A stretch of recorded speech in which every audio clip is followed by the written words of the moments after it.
ವೇದಿಕೆ ಮೇಲೆ ಇರುವ ಎಲ್ಲ ನನ್ನ ಜನಸೇವಾ ಮುಖಂಡರಿಗೆ ಅಭಿನಂದನೆ ಕೆಲಸ.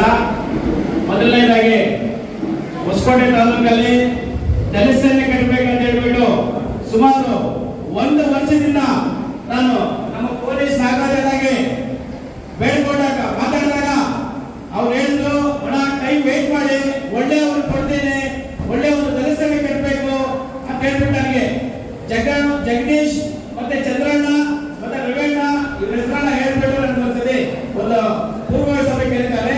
ಪೂರ್ವ ಸಭೆಗೆ ಬಂದಾಗ ನನಗೆ ಗೊತ್ತಾಯ್ತು, ಈಗ ದಲಿತರನ್ನೇ ಕಟ್ಟರೆ ಈಗ ಅಂತ ಎಲ್ಲರಿಗೂ ನ್ಯಾಯ ಸಿಗುತ್ತೆ, ನಾಯಕರಾಗಿ ಹೋರಾಟ ಮಾಡ್ತಾರೆ ಅಂತ ಹೇಳ್ಬಿಟ್ಟು ಅವತ್ತು ನಾನು ಡಿಸೈಡ್ ಮಾಡಿದೆ.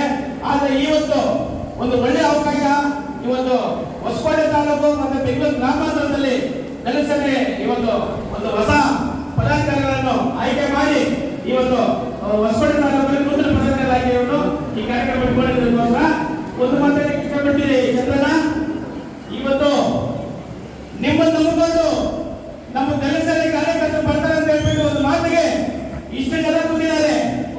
ಯಾವತ್ತು ನಾವು ಇದರಲ್ಲಿ ಒಬ್ಬರಿಗೆ ನ್ಯಾಯ ಕೊಡಿಸ್ತೀವೋ ಆವತ್ತು ನಮ್ಮ ದಲಿತರಿಗೆ ಉಳಿಯುತ್ತೆ. ಯಾವತ್ತು ನಾವು ಇವ್ರಿಗೆ ನ್ಯಾಯ ಕೊಡಿಸ್ತೀವೋ ಆವತ್ತು ನಾವು ದಲಿತರಿಗೆ ನ್ಯಾಯ ಕೊಡಿಸಾಗಿಲ್ಲ ಅಂತ ಅರ್ಥ.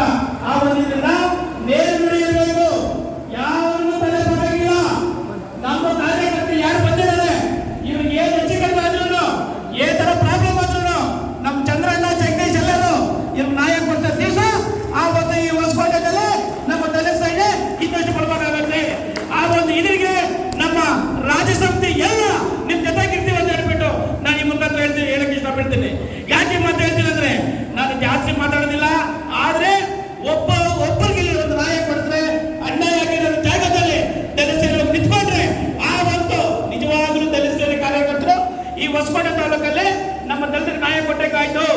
ಆ ಒಂದಿದ್ರಿಂದ ಎಲ್ಲರೂ ದಲಿತ ಸೇನೆ ಇವತ್ತು ಏನು ನಾವು ಹೊಸದಾಗಿ ಈಗ ಆಯ್ಕೆ ಮಾಡಿದ್ದೀವೋ ಎಲ್ಲರೂ ಈ ದಲಿತ ಸೇನೆ ಮುಖಾಂತರ ಏನು ಹೊಸಕೋಟೆ ಬೆಂಗಳೂರು ಗ್ರಾಮಾಂತರದಲ್ಲಿ ಏನಾಗುತ್ತೋ ಅದರಿಂದ ನಮ್ಮ ಕಾರ್ಮಿಕರ ಘಟಕ ರಾಜ್ಯಾಧ್ಯಕ್ಷರಾಗಿ ಇವತ್ತು ನಮ್ಮ ಚಂದ್ರಣ್ಣ ಆಯ್ಕೆ ಮಾಡಿದ್ದೇವೆ. ಏನೇ ಇದ್ರು ಜಗದೀಶ್ ಚಂದ್ರಣ್ಣ ಅವ್ರಿಗೆ ಇನ್ಫಾರ್ಮ್ ಮಾಡಿ, ನಿಮ್ದು ಏನು ಕಷ್ಟ ಇದ್ರು ಅವ್ರು ಬಂದು ನಿಮ್ಗೆ